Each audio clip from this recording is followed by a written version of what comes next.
All right, welcome back. My name is Curtis Storr. I'm the trainer with Family Investor, and this basic topic is on banking. Um, I really hope you don't skip these because when we get into the advanced strategies, you're going to have to know these definitions, and that's basically what the basic training is going to be is definitions. So let's get right into it, get through it, and hopefully I can make this as painless as possible.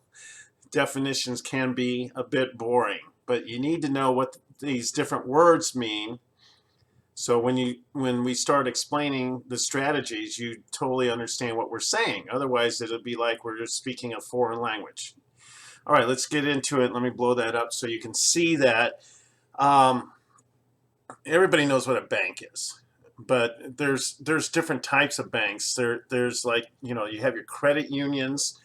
But the thing about credit unions, and that's why I defined it here, is it's a nonprofit organization where a bank is a for-profit organization or financial institution.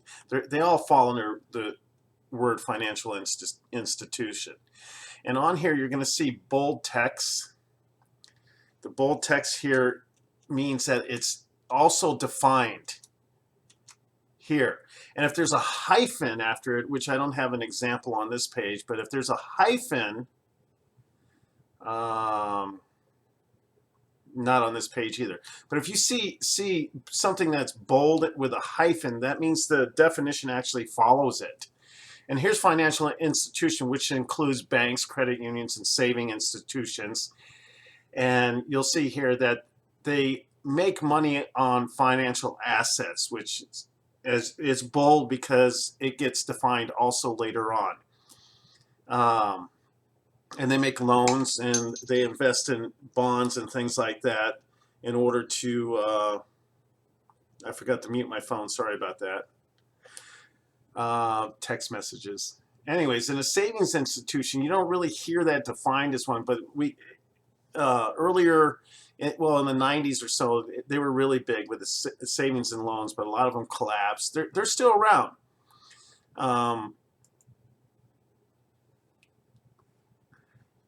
Financial Deposit Insurance Corporation. You see it all the time on the banks and literature saying FDIC insured. They're just an insurance company that insures the money in the bank. And the limit right now is $250 and $250,000. So with our trainings, hopefully we'll get your bank accounts higher than that. So you need to know that's a limit right now. So, but there's right in here, you can put it in different ownership categories of accounts if you have more than the insurance amount. Okay, and I also provide you with a link so you can research this further or check on it, because next year they might raise it, they might lower it. But basically, the banks and the credit unions, they pay these corporations to insure you from losing your money, because back in the Depression, people did lose money, savings and loan, but after the Depression, people were putting all their money in their mattress and coffee cans and stuff, and so they had to get people to put money into banks so they can make money on your money. So they created this company that insures your deposits to build confidence. Okay, anyways, same thing with the credit union. It's a National Credit Union Administration. They oversee credit unions, because credit unions work at under different laws, because they're a nonprofit, and they're a lot of the times member owned. So you're like part owner when you put money into a credit union. Okay, so let's get into the real basic stuff. Accounts. You have a checking account, and I'm not going to cover every single type of account out there because we do expand on that, but let's get the basics out of the way. Checking, savings, where savings, your balance collects compounding interest, which is a good thing, unless it's 0.01, which, as you'll learn in break even on the inflation basic training, you learn that that's not a good place to have your money. It's better than having it in a checking account that's not making anything at all. But we show you some advanced strategies that show you how to really make more money on those deposits and money that are sitting there that are cash on hand type accounts. Hybrid, there's it's a savings account that acts like a checking account, or it's a checking account that acts like a savings account. Either way you look at it, but it's a checking account where you earn interest. ATM, we all know what ATM is, but I threw that. Mostly ATMs are just for cash transactions. I mean, some people still deposit checks that way, but a lot of our transactions nowadays we do with mobile banking, and that's on our phone. I make deposits. You take a picture of the front and back of the check, and it's deposited into the account. Don't even have to go to an ATM. I don't know the last time I really used an ATM unless I needed cash. Balances. There's an available balance, which all that means is that you put in a check for, let's say, $5,000. They're going to say, oh, there's $1,000 available on that. And that amount is determined either by the rules of the bank or by your credit rating. I can make deposits of $5,000 and it becomes part of my total. They don't hold. They put a hold on the rest until the check clears. And normally, you know, if you're always depositing $5,000 checks or $10,000 checks or $20,000 checks into your account, after a while you could say, hey, I don't want to hold on that. And they'll say, okay, they'll look at your records and they'll see that you do it all the time. Then they won't put a hold on it because they know that you're good for it, that they always go through. And they're just protecting themselves because people might put in a check that's actually going to bounce, and we get into that. I think it's in the next slide here. Yeah, bad or bounce check and non-sufficient funds. It just means there's not enough money in the account to cover it. So you write a bad check, it's deposited. Let's say you write a $5,000 check and you deposit it into the bank. They're going to hold most of that money until that check clears through the other bank to make sure it's covered. That's why they put a hold on your money when you get a big check.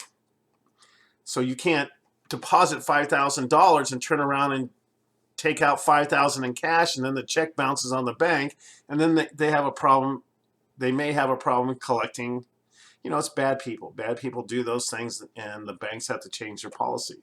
Clear is just when the check clears, like from the other bank. So that means then it becomes your total balance. It's no longer available balance. It's that whole, instead of $1,000 available in your account, adding to your total balance, now you got the whole $5,000. Withdrawals, basically when you take money out of your account. And endorse, a lot of people don't know this because you don't do it as much as you used to, is to sign the back of a check. And actually you could sign it over to another person or account by endorsing it on the back too, but that's not really that important. Just a little tidbit I want to drop. Money orders, a lot of people know what these are. You go and get a money order. It's basically like cash, but in a check form. You have the funds, and those funds are held, so you can't spend them twice. And or you go to a store that does those money orders, and you give them cash, and they give you a check. So when you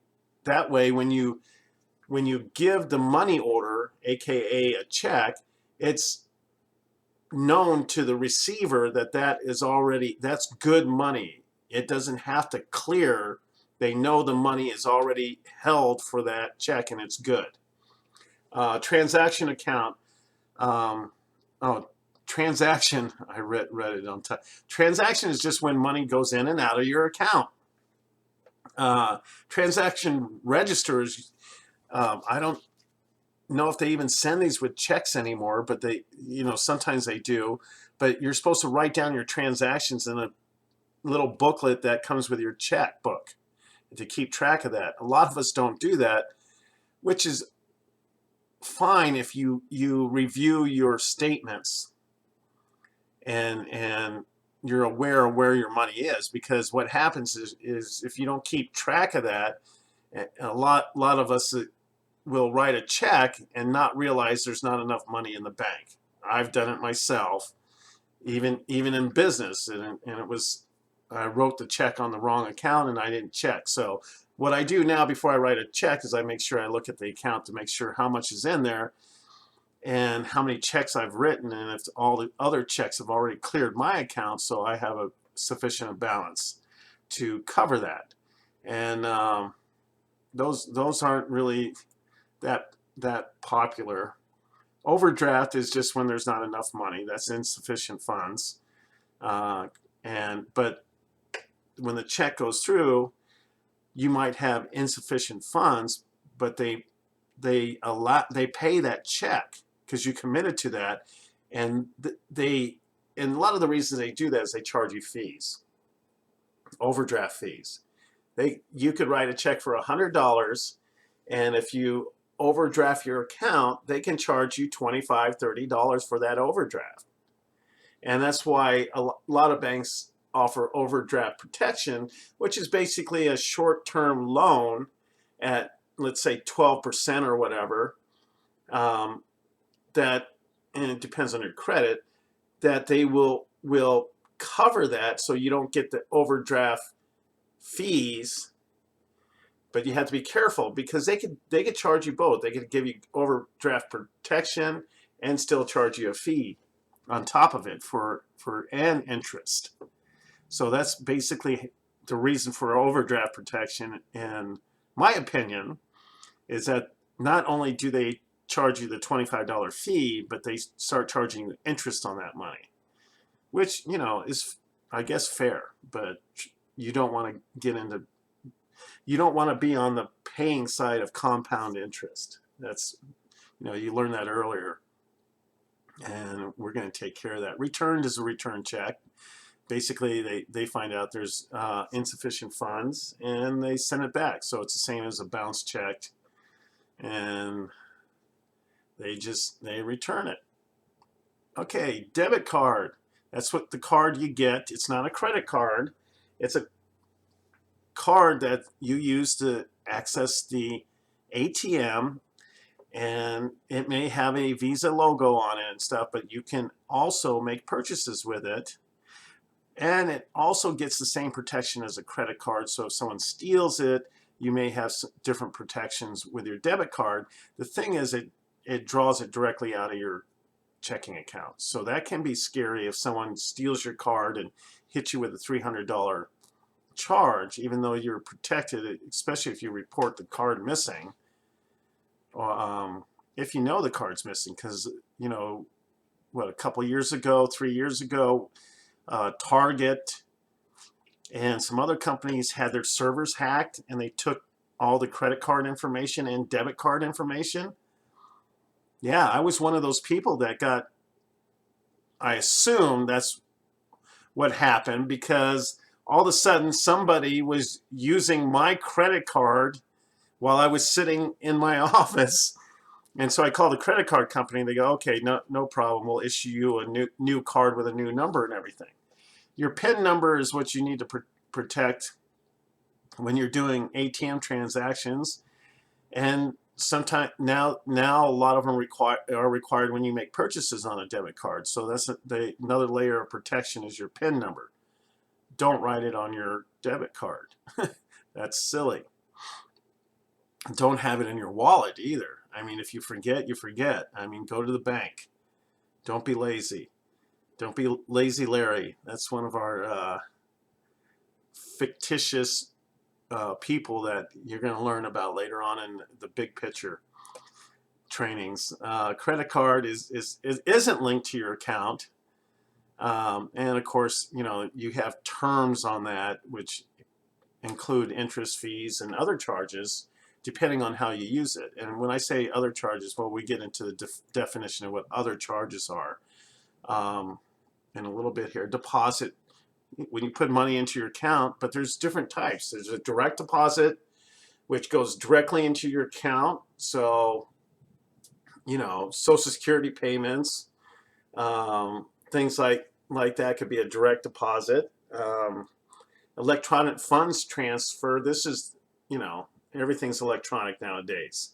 So that's where usually, you know, your payroll check, your tax refund, you know, or even your Social Security check, they're starting to use that instead of just direct deposit. ACH is what you hear. You usually don't hear automated clearinghouse.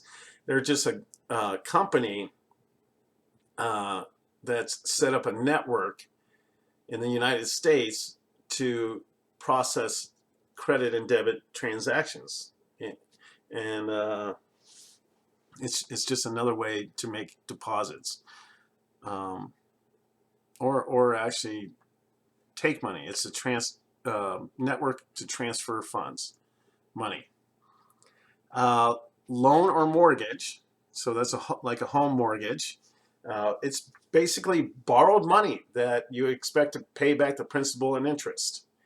And the term is usually, like a home mortgage will be 30 years, but you could have a shorter term. Like there's credit card offers out there that say, okay, you could borrow at 0% to pay off other credit cards, or some of them allow you to write a check to yourself even for 2 years, or until August 10th, 2019. You know, they'll set a date, and then the problem with that is when the term expires, and we get into the credit cards later on, and what happens, it accrues a lot of interest, and interest is just money paid at an agreed rate for the money borrowed. That's, I think I explained that before, as rent on money. You're paying rent for the money you borrow, just like you pay rent on a house you borrow.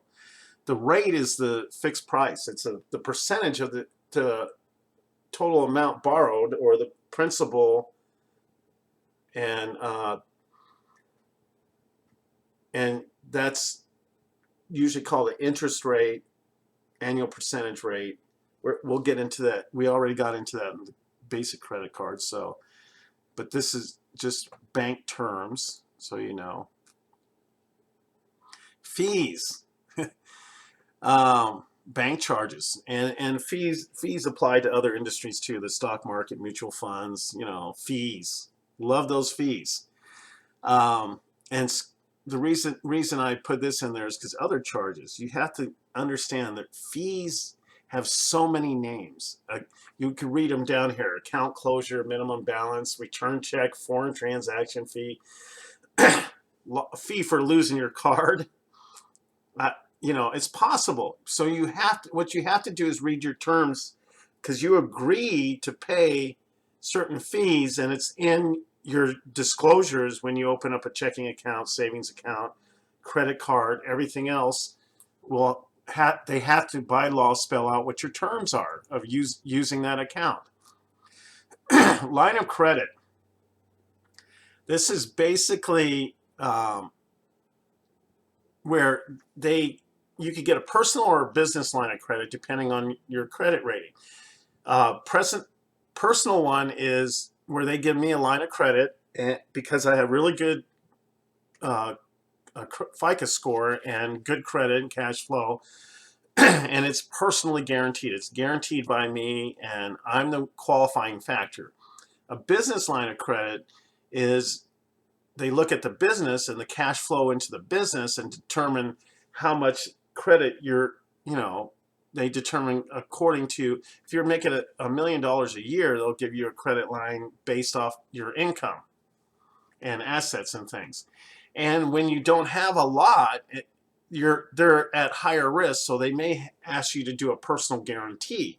You really don't want to do that, but that's probably the first step into building credit, and we get into that in your credit thing. Home equity line of credit, known as a HELOC, is secured against your property. So if you have equity in your property, then you can go out and get a line of credit.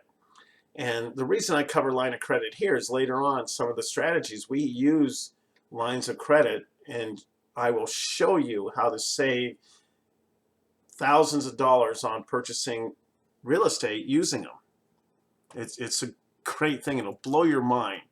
It took me forever to figure it out. I had to actually build a spreadsheet for me to understand how that strategy worked. It never sunk in, and it never sat well with me because of my mindset, my money mindset block on paying interest. Anyways, moving right along, I digress a little bit. But financial assets, that's basically things that the banks, they invest in to make money. They all invest in you by giving you a home mortgage. They all invest in bonds, which would give them some cash flow later on because it's guaranteed. You know, I put $50 for, you get $50 for a $40 loan. So let's say the bank has excess cash, they can actually put in 40 million and get 50 million back in 5 years, which, you know, it's a lower rate of return, but their terms might be different for a larger amount. A lot of banks are investing in life insurance now. That's a whole different topic. And dividends are basically interest paid to you. It's just another way of saying, yeah, that's income to you. Dividends paid, and credit unions use that because you're like a shareholder. So if you're like a shareholder, which is you have, you know, you put $1,000 into a credit union, you have a small percentage of ownership, so to say, of that credit union because they're owned by groups and they're nonprofits, and a lot of them are good, and we'll get into those later. Okay, so thank you. I got through those definitions. I hope I didn't lose anybody. and if you do have any questions, hopefully you didn't get any questions from here, but if you did, write them down as usual. Get through the deep dive training before you submit them, because we will probably answer all of them in the deep dive. And here's another tidbit. The next training, I believe, is business. Don't skip it.